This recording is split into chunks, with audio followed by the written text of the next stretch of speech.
কচু দিয়ে ট্যাংরা অতি জনপ্রিয় রান্না, যা আমার মায়ের কাছ থেকে শেখা। বাড়ির কচু দিয়েই আজ রান্না করব।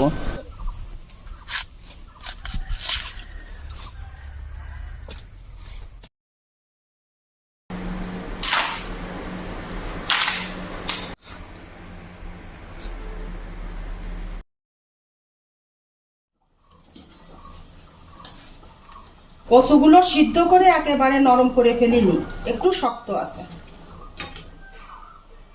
মাছগুলোতে আগেই লবণ হলুদ মাখানো ছিল। ট্যাংরা মাছে আঁশ না থাকায় এই মাছগুলো যখন গরম তেলে দেওয়া হয় তখন তেল সেটে বেশি, তাই একটু ময়দা ছিটাই দিচ্ছি।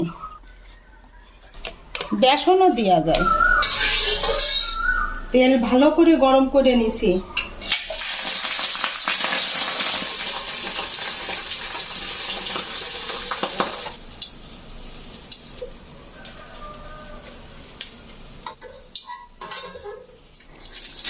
জিরে দিলাম, শুকনো মরিচ দিলাম, পেঁয়াজ কুচি,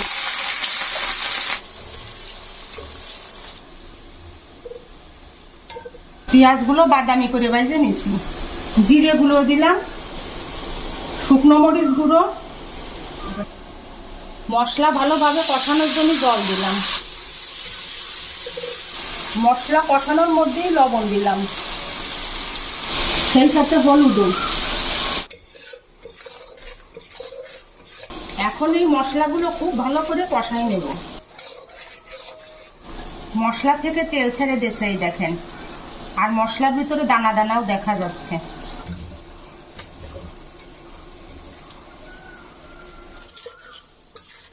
কচু দিয়ে মশলা একসাথে করে কষালে কচুগুলো খেতে অনেক ভালো লাগে আর নরমও হয়ে যায়। দেখেন কত সুন্দরভাবে কষাই নিছি। কষানো ভালো হলেই টেস্টটা ভালো আসবে। তেলও ছেড়ে দিয়েছে।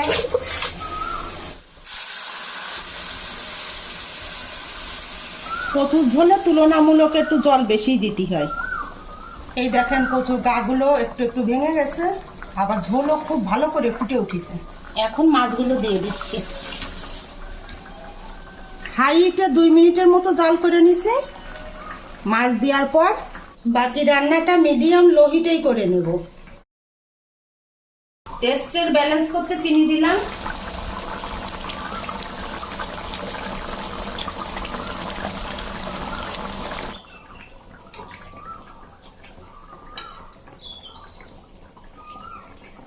কচুগুলো পারফেক্ট সিদ্ধ হয়ে গেছে, আর কচুর গা থেকে ভেঙে ভেঙে ঝোলের সাথে মিশে গেছে। এইভাবে কচুর গা ভেঙে ঝোলের সাথে মিশে গেলে এই ঝোলের টেস্ট দারুণ লাগে। কচুর ঝোলে বেশি মশলা দেওয়া লাগে না।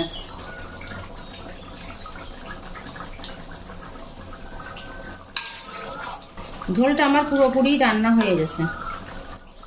আমার ভিডিওর কোথাও যদি আপনাদের ভালো লেগে থাকে তাহলে একটা লাইক করে দেবেন, আর দেবী কিচেন ব্লগটাকে অবশ্যই সাবস্ক্রাইব করে রাখবেন প্রতিদিনের সাধারণ রান্না দেখতে।